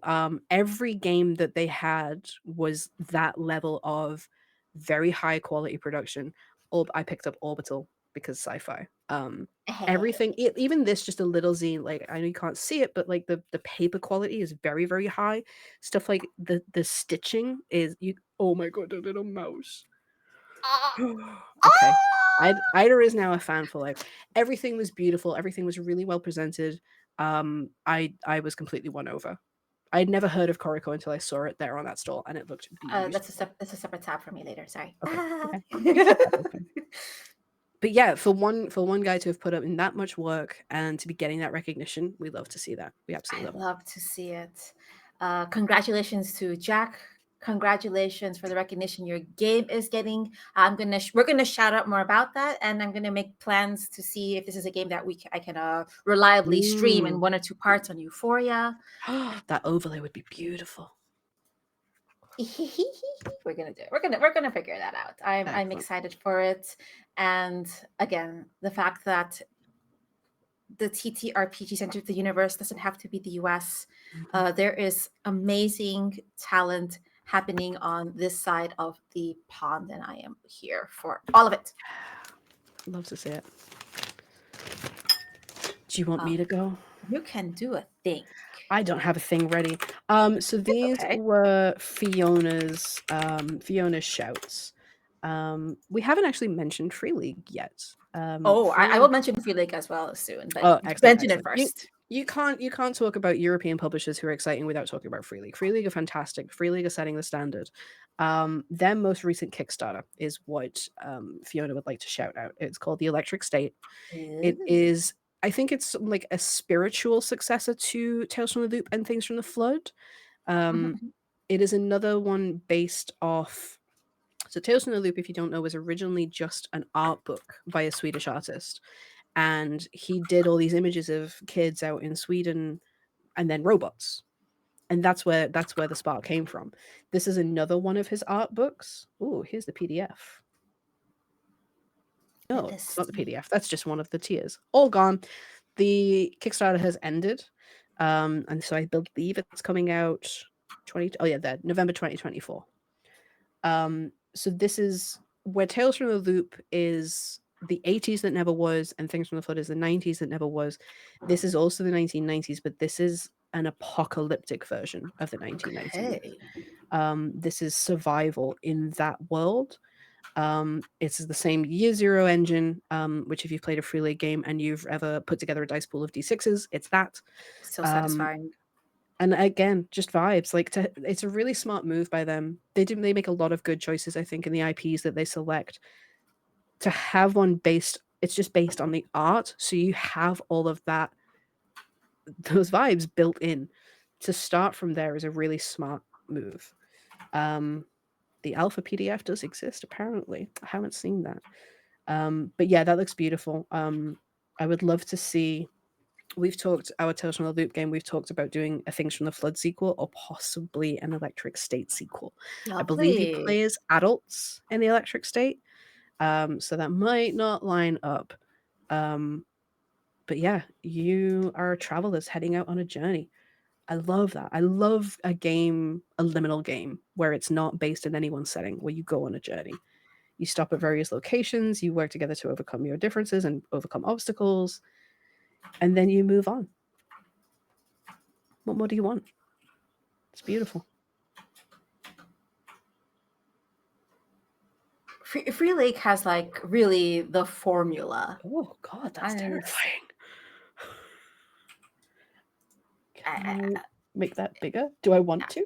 I can make that I bigger don't for think I you. can. I shall make it bigger for you. Hold on. That's awful. In fact, sorry, wait there. I'll go back to that page. There you go. Okay, I will make this That bigger is for you. terrifying and excellent. I love that. In biggin. Embiggen, enhance. Oh, there you go. Is it friendly? No, I don't. You know what? Up to the GM. Yeah, exactly. I think actually in that scenario, it looks like it's up to the players. If you want it to be friendly, you're gonna have to you're gonna have to succeed on a big roll. Exciting. So yeah, I, Free League books are always beautiful. Like I'm mad that I missed that, but I'll probably pick it up. oh man. Oh, me love a special edition. Oh, and it's gonna be on Alchemy. Alchemy is a lovely tabletop to use. We run a Total Loop through Alchemy. It's very nice, very evocative. Nice. Vibes. We love vibes. Speaking of vibes and Free League, is there anything more you want to say about that one? No, like I think it speaks for itself. Yeah, but that was Fiona's shout. Fiona, well-known advocate of Free League games, excellent runner and GM of Free League games. And so that's an excellent segue to what Ida has queued up. Holy moly. We're going to keep talking about Free League for a little bit, and Love Free League. mostly because they are current. This Free League is also Annie nominated. And also speaking of Fiona, and also speaking of Darcy's for previous comment about me about the llama dice accidentally offing her off. The Alien RPG supplement by Free League Publishing, which is a Swedish-based studio publishing company. Their Building Better Worlds supplement is Annie nominated for Best Cartography and Best Supplement. Excellent. Their cartography is always very good. It is amazing. Alien RPG, if you're unfamiliar, is indeed the Scott Ridley Alien IP. So you're in space. This is not a sort of liminal game. You are in a singular place, and there are xenomorphs out to give you a hug and do things. Just a hug. But if you've played their game as well, Alien RPG, the brilliant part of it is on top of the sheer horror and psychological thrill that being chased by and being hunted by the xenomorph is, the monsters, the xenomorph is not exclusively the only monster. The people you're with can also be the monsters. It is inherently a very PvP flavored game that safety and open communication are for the forefront. Alien RPG, their Alien RPG books are really good at explaining the settings without having to necessarily invest time in watching the movies or playing the other video games, which are also fantastic. And the art in there, immediately you know what the hell you're getting in for, even if you've never seen the movie, if you're not familiar with the IPs. Alien RPG, the base game, I believe, was also previously Annie winning. I'm actually not sure about that. Oh yes, winner of the 2020 Gold for best game. Yeah, I'm pretty sure every Free League release has won an Emmy. I know Total Loop has several. Yeah, that won 5 golds in 2017. Their Vaesen game won. Yep. So I highly encourage checking out Free League's Alien RPG, the base game, of course, but Building Better Worlds as this year's Annie nominee for Best Cartography and Best Supplement, especially by a lot of artists who are European and based in Sweden. It's an interesting one because if you've ever seen any Alien APs, such as the one Ida and I were in, and then Fiona ran, so that was the starter set, and then she ran the second one, Destroyer of Worlds, which is like everybody is a colonial marine and you're on the surface of a planet and it all goes horribly wrong. There is a third one, which may be getting run on a channel that you're aware of soon, but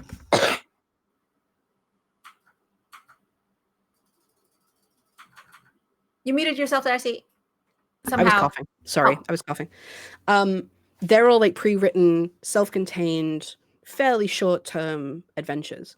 Building Better Worlds that gives you the tools to do an ongoing campaign, to like go out into space and explore and die horribly in different ways. So I'd be really interested. I've mentioned it to Fiona, like, when you've done the third one, do you want to take a look at that? Because I'd be really interested to see how it works.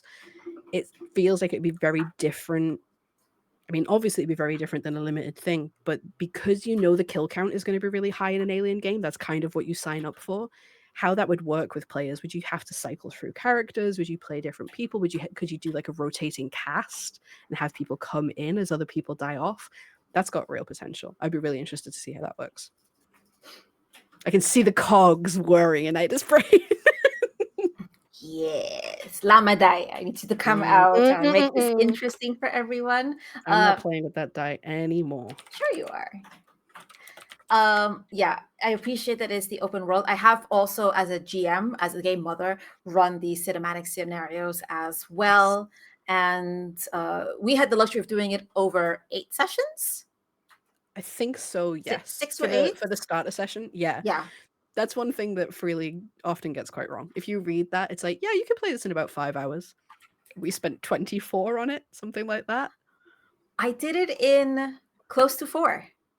Oh my god, how? I ran it at a convention with brand spanking people I never met before that day. Wow.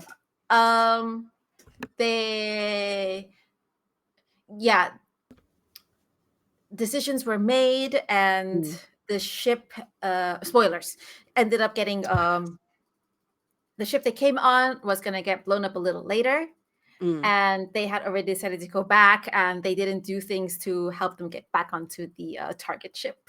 So they all talked to each other and were like, yeah, also because the last train is leaving in half an hour. but they were also at the point in the story where they're like, they're against the wall and things are going to happen. We're going to take them out with us. Exceptional. In a space kaboom. Yeah, I love that. I love that is always, if not an inevitable outcome of a game like that, but it's always on the table. You're always aware as you're playing it in the back of your mind, this is how we have the option to go this way. Yeah. I mentioned it's a PvP game because you have the opportunity to have conflicting personal goals as well. Yes. There's traders baked in, and at my convention table, those two happen to be roommates. Oh, I would love to be on that train home to witness that conversation. Like basically, I had everything printed out, and I was like, "Come to the principal's office and let's have a talk over here." But that again is another case. Yes, Alien, you definitely need safety tools in session 0 in place for that because of the horror elements. But that could be really contentious. You could really kick something off as long as people aren't aware. You need to sit down and say, look, you could betray each other in this game. This is a very real possibility. The personal goals of that starter kit, it's inevitable that you're going to be at loggerheads because they're conflicting goals. If you play it out properly, you could really get into this. Is that okay? And for a lot of people, I speak for myself, I suppose, because I hate being in a group at a table where you're all friends and then somebody betray in like out of nowhere. I hate that. I've had that experience and it's not good. But when you know it's coming, it's not only bearable, it's thrilling. It's so exciting. Because your inevitable betrayal. It's wonderful when you can meta and above the table collaborate. Yes. And the words that were brought up to me, collaborate and make it the most dramatic story possible. Because that's where your partners as players, even as characters, you are literally trying to kill each other. Yeah. And I think that's a very important distinction instead of the tropey edgelord, min-maxer, all the bad stereotypes. If you take communication and safety tools seriously, then you can have the kind of experiences that I think Freely specifically is trying to deliver to you. Yeah. And they are award-winning for very, valid and good reasons having played at that level. So congratulations to Free League and their multiple Emmy nominations again this year.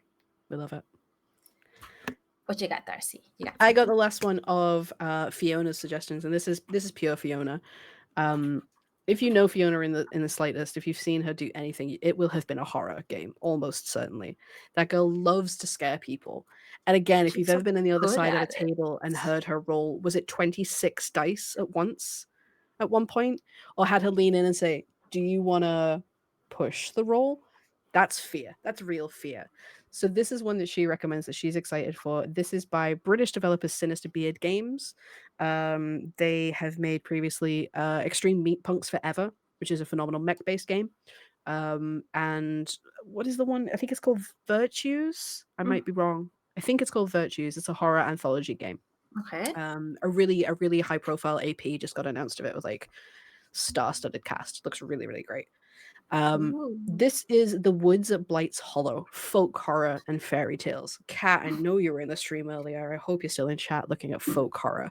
This is your vibe. You have a year, a small town, an infinite forest, and a conspiracy of silence. You have a year and a day to solve this mystery. I'm hooked. That's a great byline. That is phenomenal.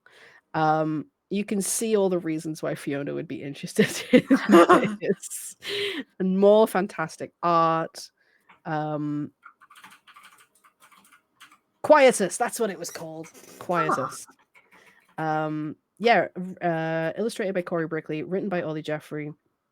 We had to do some digging, but we discovered that yes, they are British based. Cornfields and skulls and all those good things. It's a Carved by Brindlewood game, so it's powered by the apocalypse. It's that mystery solving structure, which Carved by Brindlewood does so well. You're set in a forest, in a village, and there is a forest. I guarantee you will require session zeros for this. I guarantee that there are content warnings that will not be everybody's cup of tea.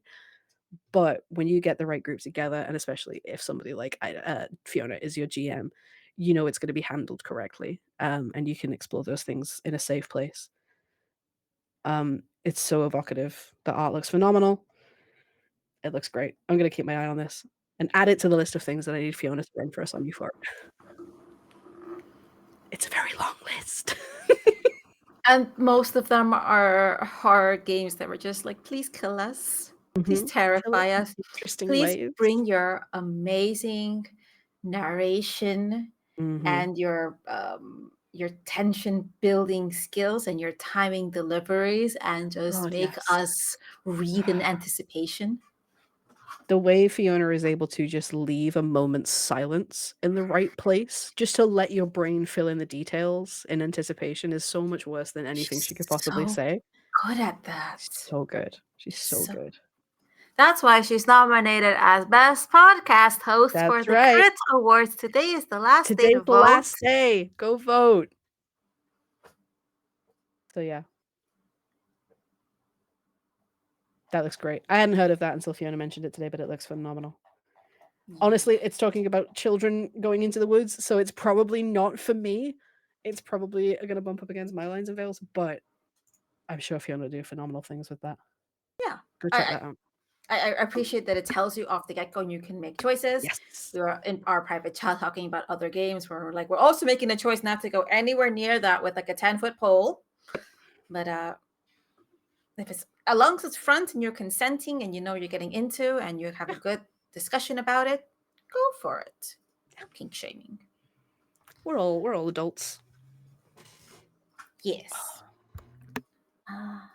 Let's have one more, and it's not a something that is nominated. It is already has something that has one. Drop the link for that one. There we go. Yeah. Oh, it didn't work. God damn it, Nightbot.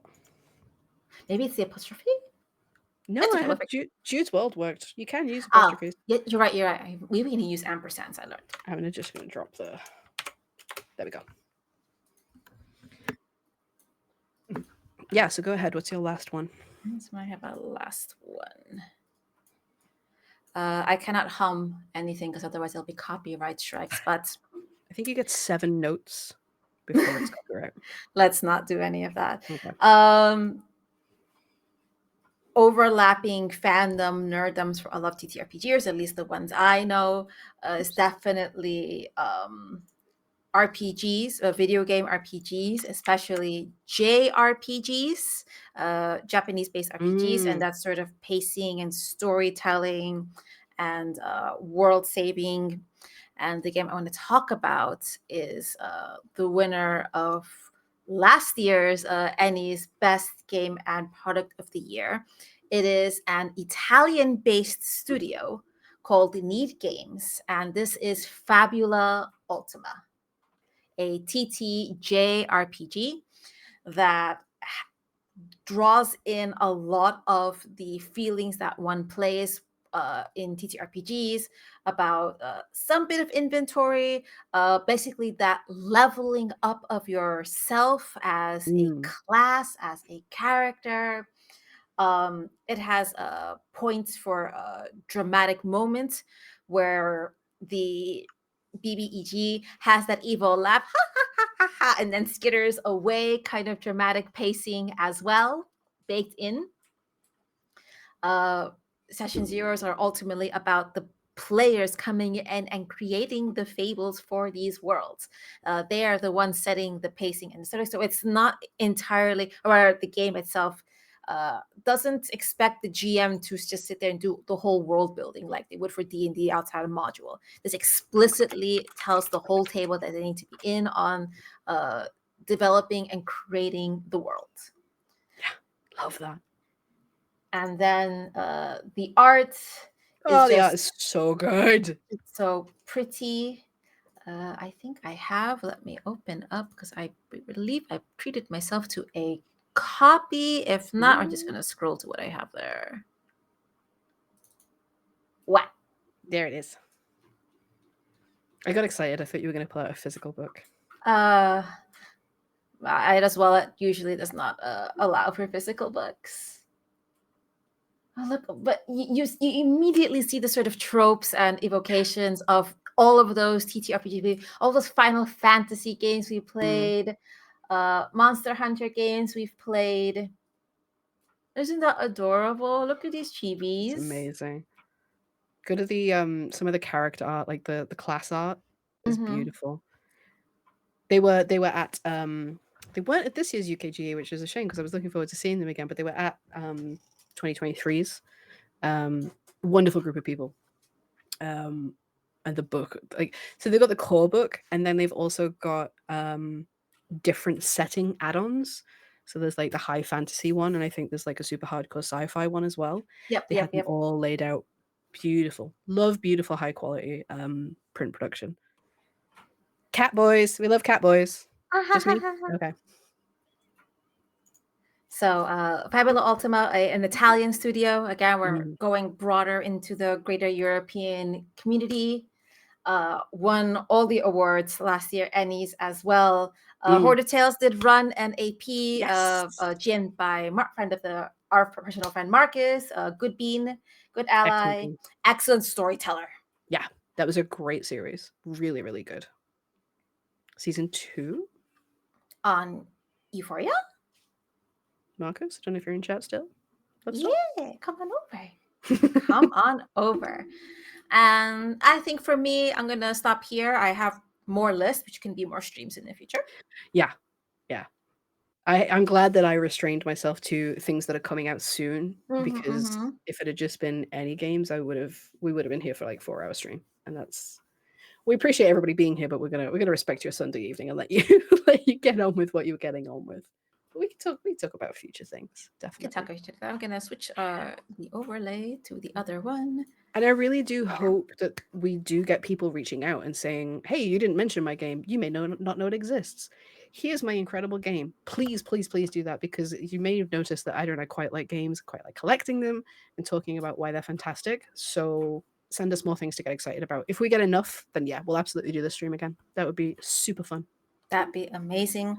I especially want to hear about games that are by women and femme, by queer folks, by people of color, by neurodivergent or disabled, I particularly want to hear about your games that are not by creatives that are based in the US. Yeah.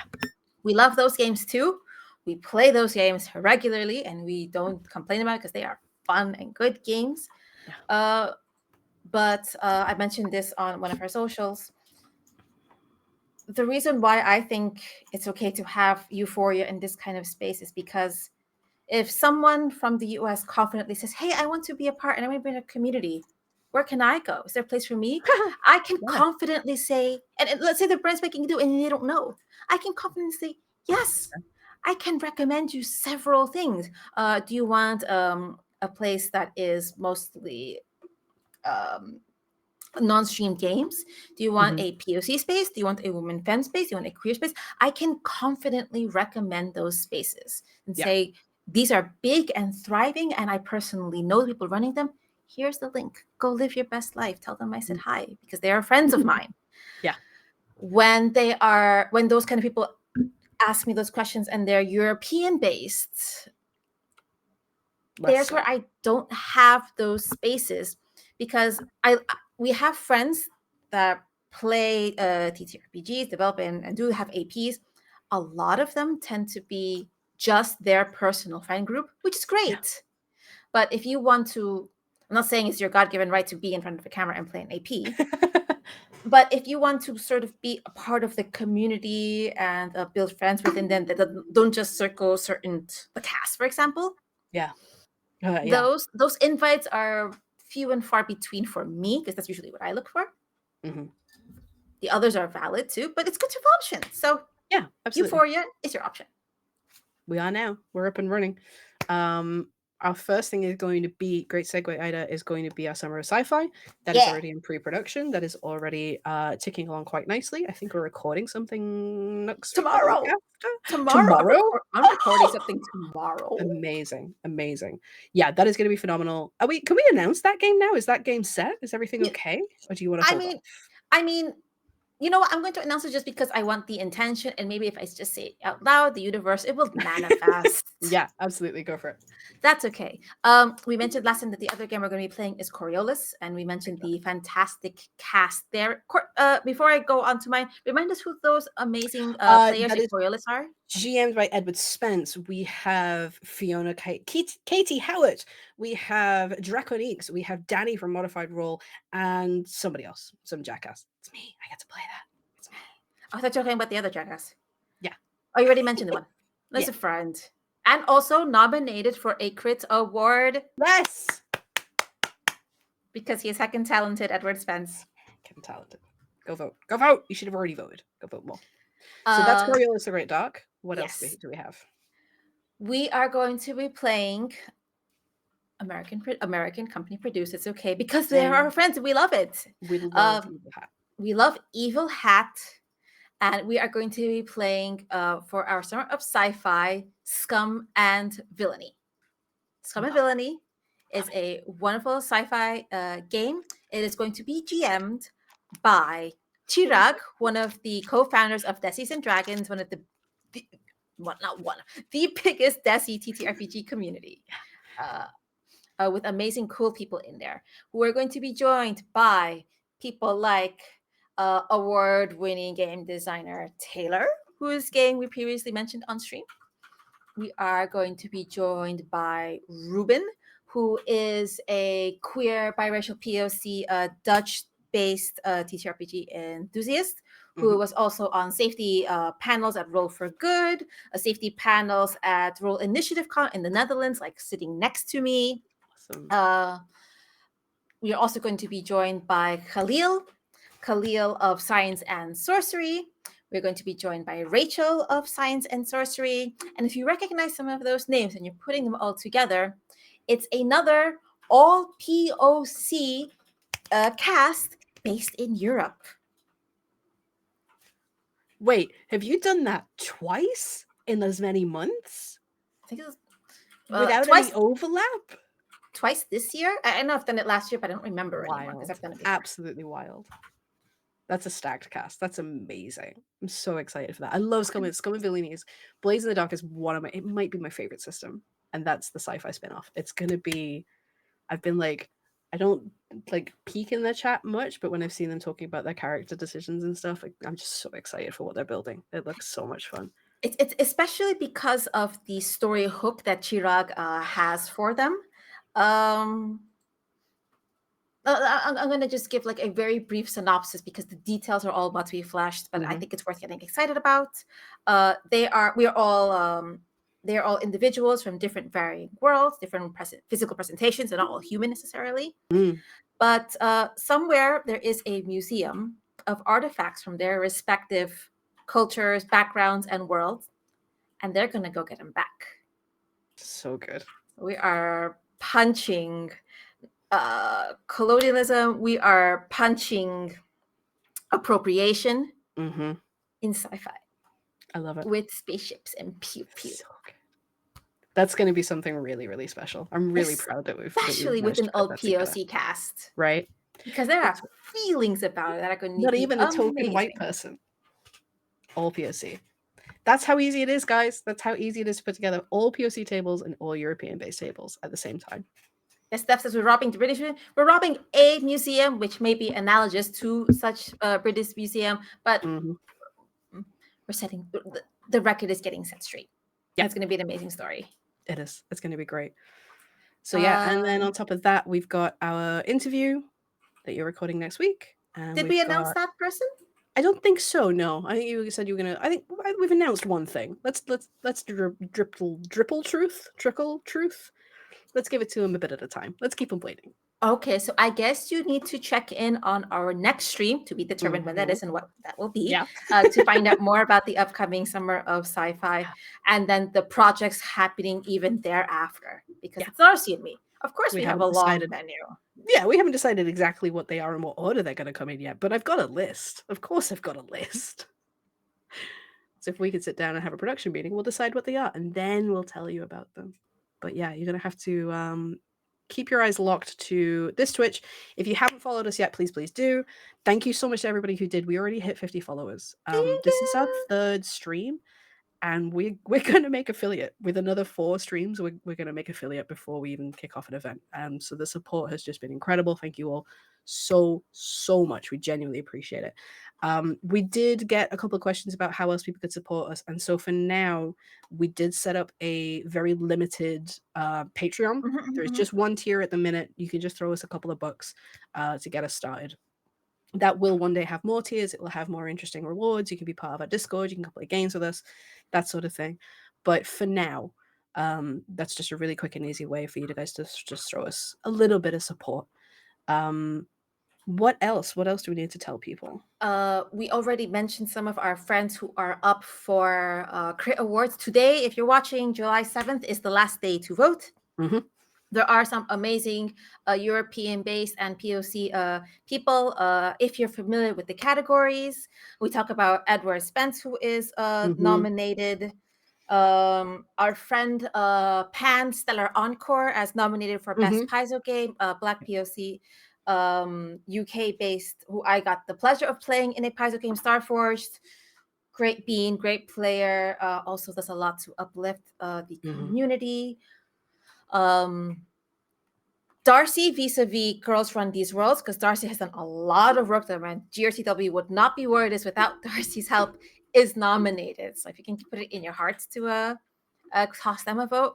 That's a tough category. That is a tough category, though. Horde of Tales is also a tough category. Is another community that Darcy and I were both very involved with.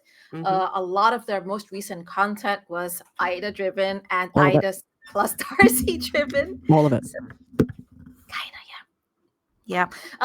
Please, if you have your heart to vote for Horde of Tales. Fumble Folks for Best Supplement. I think the 5e supplement for their Witch is nominated.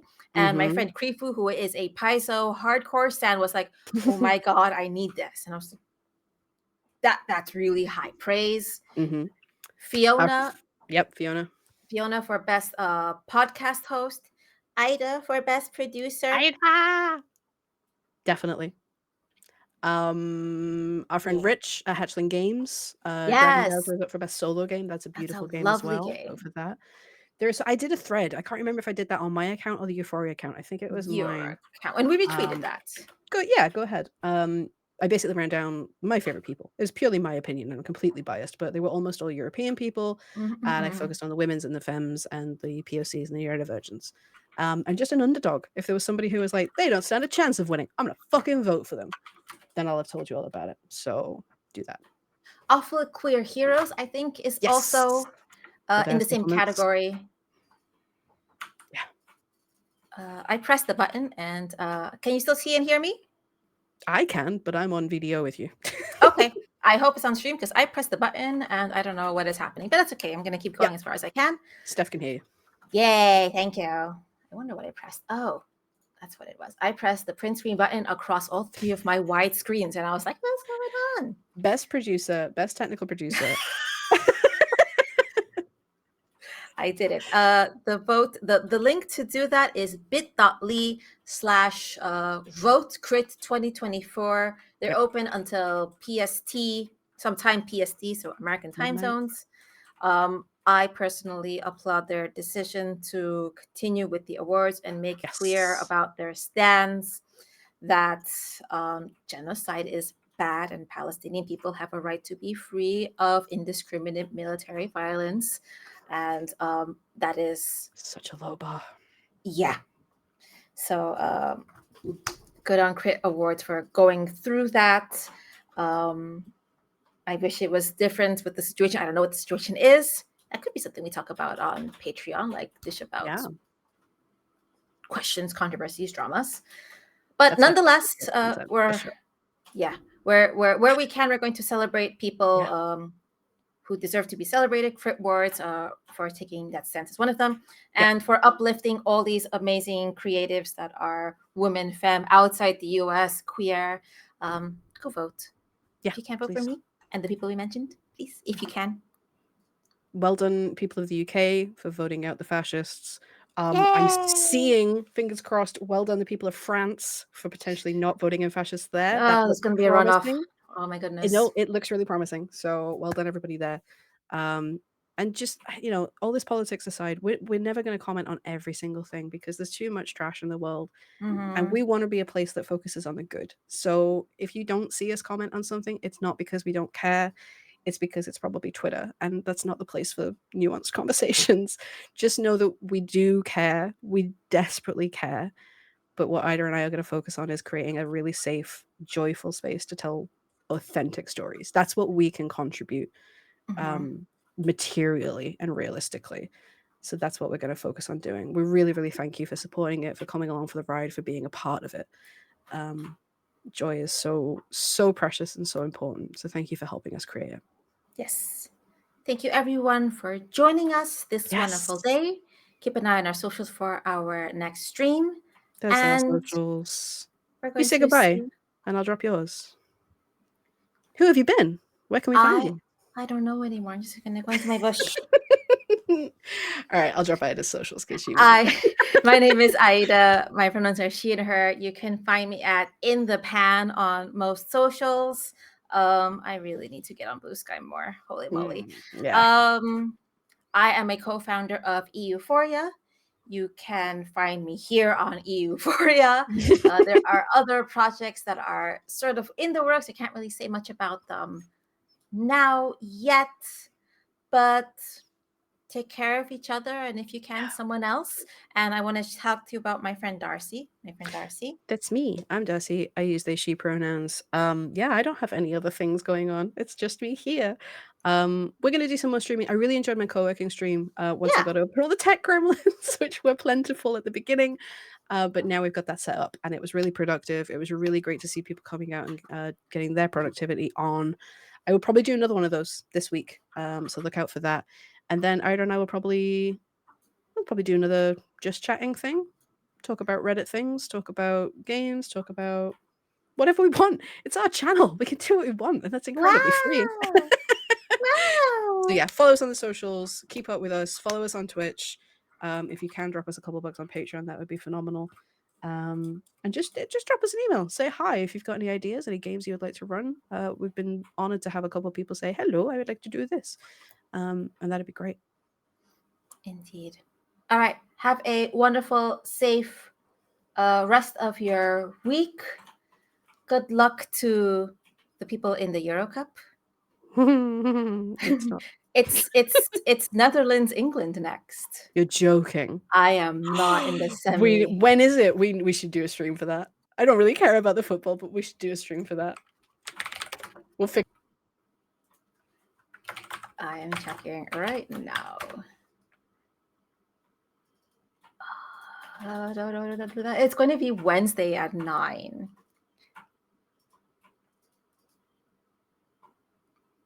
It's going to be that. I don't hear you, Darcy. Did you mute?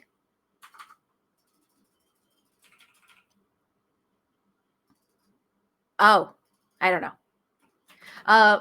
But Darcy is very excited to root for the Dutch team. England has not been really playing well. Their last game was very frustrating. Netherlands had some up and down time, but they really came across an energy against Turkey, who played exceptionally well. Hope Holland, hope. All right. Anyway, that's us for now. Now we can say goodbye. I think it's our third time trying to say goodbye. And we will see you next time. Bye, everyone. Bye.